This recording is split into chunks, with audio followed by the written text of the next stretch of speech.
تواڈے جان تو بعد تواڈی قبر نو سجا دیتا جائے گا، لیکن اندروں قبر تساں تے میں خود سجا رہی ہوں۔ اس واسطے اج کچھ اس واسطے کر کے جائیے۔ مولا مرتضی حضرت علی شیر خدا دا فرمان لباب الاحیاء دے اندر امام غزالی کمال دا نقل کیتا۔ آپ فرماندے الناس نیام فاذا ماتوا انتبہوا، فرمایا لوگ ستے ہون جدوں مر جان گے اودوں جاگ جان گے۔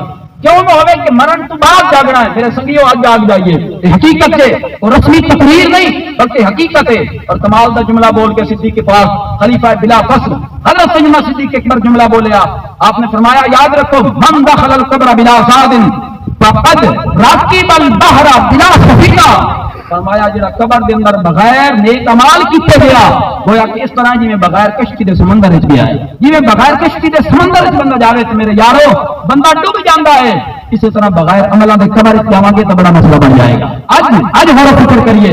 اور کمال دا جملہ خلیفہ رابع مولا مرتضی حضرت علی شیر خدا بول گئے، کیونکہ ساڈا تعلق تے چمن والے نا تعالیٰ کے خوبصورت نظاروں سے پیار ہے، پھولوں سے ہے محبت، خاروں سے پیار ہے، ابو بکر و عمر عثمان و حیدر کے ہیں غلام، الحمدللہ ہمیں بیچاروں سے پیار ہے۔ مولا مرتضی بڑا پیارا جملہ بول گئے، آپ نے فرمایا من ارتقب الموت سارا فی الخیرات، سارا فی الخیرات۔ مولا مرتضی فرماندے نے جڑا بندہ موت نو اپنے قریب تصور کر لیندا ہے نا وہ پھر نیکیاں اندر جلدی کرتا ہے۔